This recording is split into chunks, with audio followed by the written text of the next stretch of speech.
So yeah, so we're not here to, we don't have an agenda. We're just trying to bring smart people together to present on ideas that are going on in this space. With that said, I'd like to bring up a smart guy that we met at the World Crypto Economic Forum, Scott, with Turbadium. He'll be telling us about his project. And so we'll have another series of company intros, and then we will break. So let's hear it for Scott.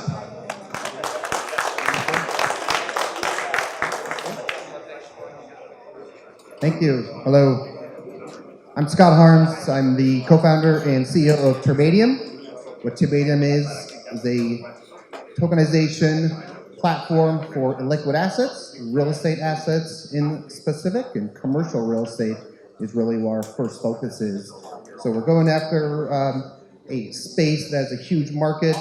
My three co-founders are here. James, this is actually my co-founder, and he's our general counsel. So he's a guy who owns and runs 5 different law firms here in California and 4 other states. Well-connected general counsel, so I'm very excited to have him as part of my founding team, as well as Andrew. He's a deep technologist within the Silicon Valley space. Done a number of startups, a number of very deep technical items. So that's our founding team, very deep technical, not only on the legal side, but also on the real estate side, where I come from, as well as I have a computer science background and was here in Silicon Valley as a developer and software engineer for many years before I became more involved in the world of real estate, and that's kind of where our interest in real estate really has its genesis. So let's see if I can click this next one here.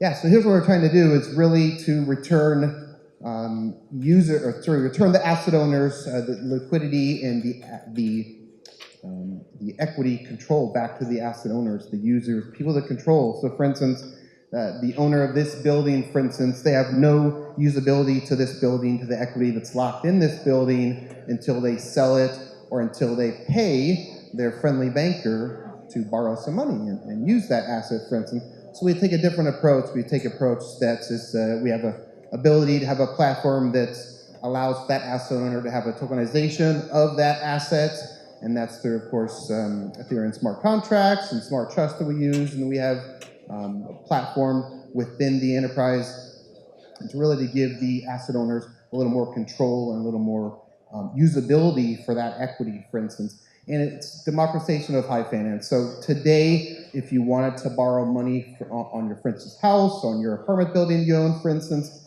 like I say, you have to pay someone to do that. You have to pay a cost every day, every month, every year. You have to pay people to do that. And so we have a solution now using Ethereum, using blockchain, that really allows us to do things in a better way, more open way, more distributed way, and really gets, it lowers not only the high costs associated with intermediaries that we have within banking and finance and the use of money, for instance, but also it really gets away from the low service that these high costs are correlated within the banking and real estate industries and insurance industries, and et cetera.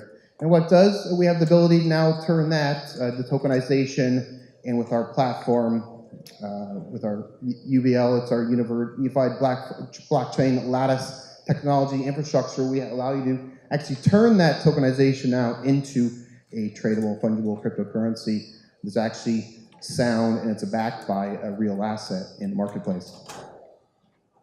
So we do have, obviously we're based in San Francisco. We're not only California is our first target market here in 2018, but it's a platform that can be pushed throughout the rest of the US quite quickly, as well as most other Western geographies, because there's similar areas of how they recognize title and they recognize trusts and beneficiary assets and things like that, and how we can help with smart contract being able to pull off that equity and be able to have the usability of that equity that's locked today.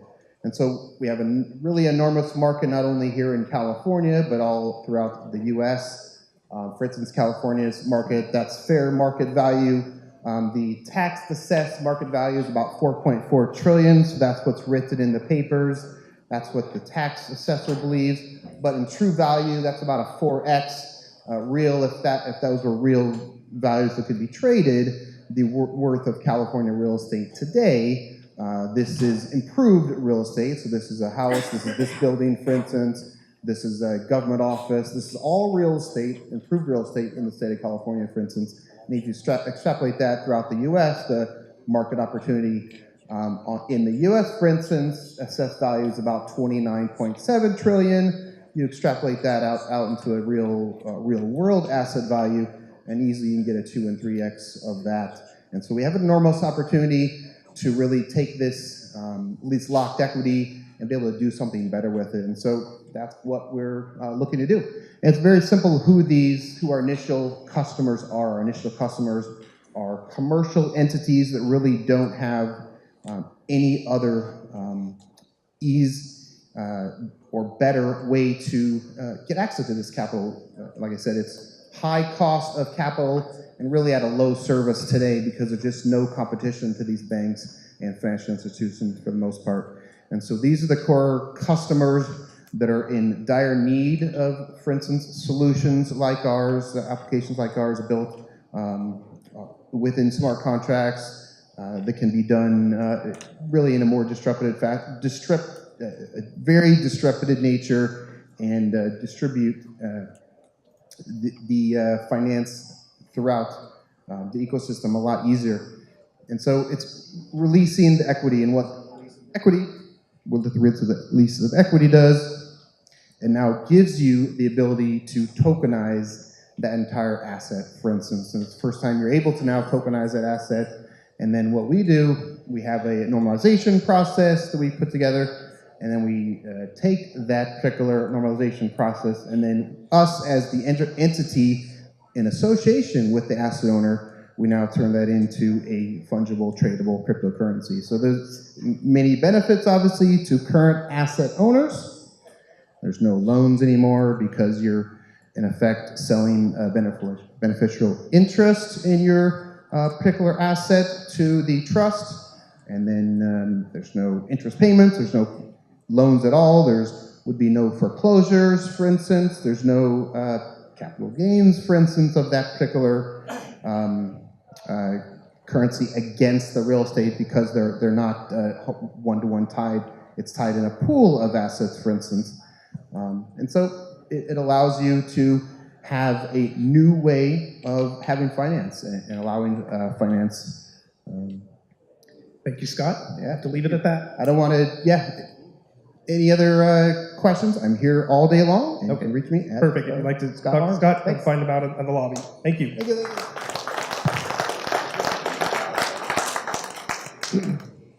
Okay, guys. I know it's been a long day, but I'm going to need you guys to finish. And I know you're going to finish strong. You're a winner like Henry He, who's been a friend of mine for several years now. He's working on a project. My dyslexia, Sesame Open, not Open Sesame? Yeah, Sesame Open. Sesame Open. So let's hear it for Henry. Thank you. My name is Henry. I'm the co-founder of Sesame Open. We are developing a protocol that will eventually power a new decentralized commerce channel.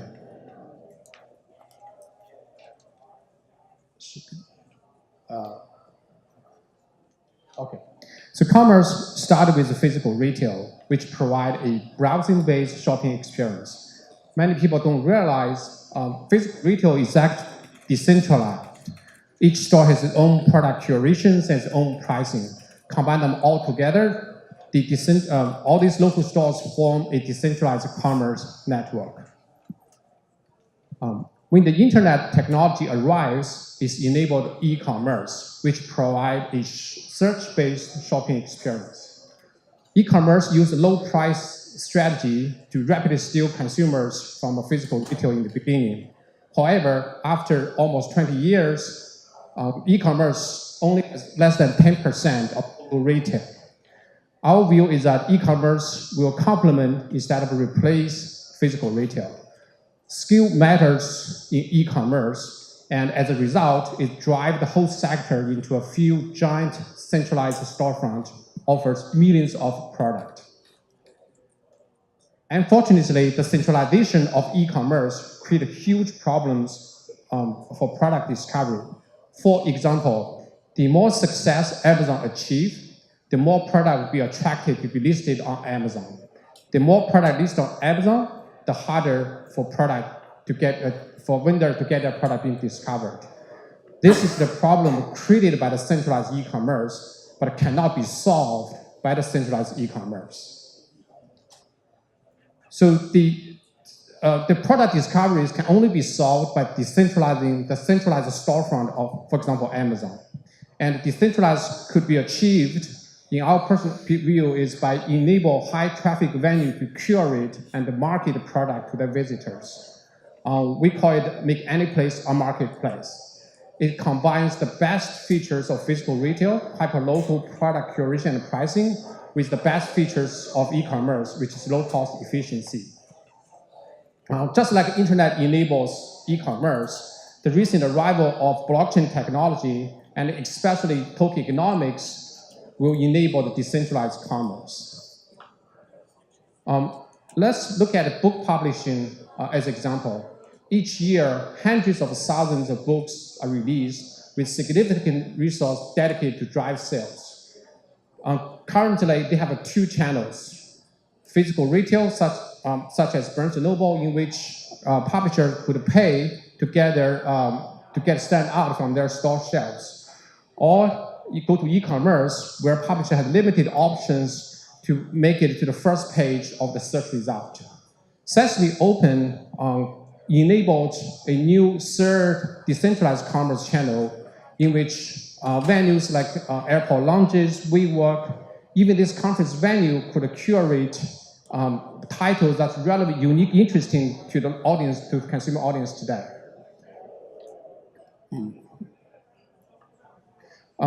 Basically, we believe this channel will complement the existing two established channel, physical retail and the centralized e-commerce. So what we are doing is we are only developing a high-layer protocol that on top of a blockchain layer. So an analogy, if people think or treat blockchain layer as a TCP/IP layer protocol, we are effectively building an HTTP layer protocol. Just like e-commerce is built on top of HTTP instead of directly over TCP/IP, we believe that decentralized commerce should be built on top of Sesame Open protocol instead of over Ethereum directly. The protocol will power a kind of decentralized commerce network, and the network eventually will create a local economy. And the value of the local economy will be captured by our own native utility token. On the token supply side, new tokens will be minted as consumer rewards for each product purchase. On the token demand side, network participants, tokens are required for network participants to join the network, and also as a payment between the network participants. One thing I want to highlight here is the token demand inside the network is a long-term sustainable demand, and is much higher than the token supply. Our token economic design generates strong network effects. We use token reward to replicate the low price strategies successfully used by e-commerce to attract consumers to make purchase via our network. And the more consumers, more product purchase will attract more vendors, which is simply trying to grow their sales. And more product and more revenues will attract more venues, simply want to take a low risk and generate ancillary revenue. And the more venues as well as more product will attract more consumers. The network effect accelerates the growth of the network and hence accelerate the demand of our native token. So we believe if a network reaches scale and becomes the third commerce channel globally, the transaction volume inside the network will be much bigger than the combined transaction volume of Amazon, Walmart, and Alibaba. So we are super excited about this project. We invite everyone to join us. Thank you. Thank you, Henry. Okay, let's see. Before I welcome up our next speaker, I want to give a little thank you to They're not all here, but two people that have been very helpful. So behind the scenes, we have Igor and we have Sarah, who totally bailed me out today on registration. So, and Kingsley out there, if you see him, please give him a thanks. These guys are all volunteering their time to put on this event, so a little round of applause for them. Okay, I know you guys have heard me say over and over again that I'm introducing someone that's my friend, and you guys might think I'm full of BS, like I can't be friends with all these people. I'm friends with most of those people. They might not say the same thing, but I feel friends. So this next gentleman I'm going to welcome up, I just literally met. We're not friends yet. I hope after I hear his presentation that I'm going to be like, yes, can I be friends with you? So with that said, Marcus, I'm going to bring up Marcus from Lucidity. Thank you, Brad. I can confirm that we are not friends at the moment, or maybe later. My name is Marcus. I'm from Thank you for that confirmation. That's super helpful. It may take a couple days. I'm sorry, Marcus. I'm the CFO of Lucidity. We are in the digital ad space. Basically, let me give you a little background. Long time ago, before the internet, advertising was very simple. Let's say Nike had $100. They would go to New York Times, give them $100, and then you know exactly where your ad spend went. $100 went to New York Times. Even television was easy. Nike would give CBS $100. You know where your ad spend went. It went to CBS. 25 years ago, 30 years ago, we have the internet. We have browsers. We have search. And more recently, we have mobile.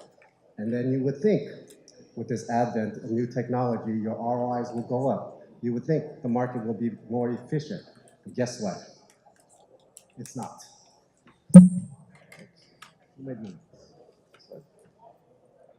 All right. Thank you. So, in this digital ad space, we have a lot of problems. We have data discrepancies, we have payment transparency problems, and we have fraud, things that you guys are all probably familiar with. So what happens is, today, unlike newspapers and television, we have the advertisers, and then we have the publishers at the end. We have middlemen up the wazoo. Here we have a simple, only three parties, but in reality, they could be 7 or 10 or even more. Each of these middlemen are taking a piece of the money. So what happens is Nike has $100, CNN does not see $100 anymore in this digital ad space. What happens is the DSPs, the SSB, all these sort of ad tech lingos, not that important right now, have these black boxes. They do not share their data. Without the data, the advertisers and the publishers cannot make proper decisions, which what does that do? It reduces their ROI at the end of the day. So this is no secret. Everybody knows this is a problem in the ad space. You have P&G complaining about digital ad spend. You have the Guardian suing the Rubicon. Pretty much every week there is some kind of article saying how disgusting this business is.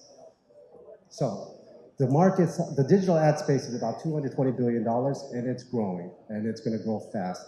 The fraud, what we call waste, is about $50 billion. Now, some of you might wonder, why should I care? Well, I personally care because if Nike wasn't spending so much on advertising, in theory, they could lower the prices of their shoes, and the shoes that I buy for my kids should be cheaper. That's plain economics. So let me introduce Lucidity. We are building a protocol on top of the Ethereum blockchain.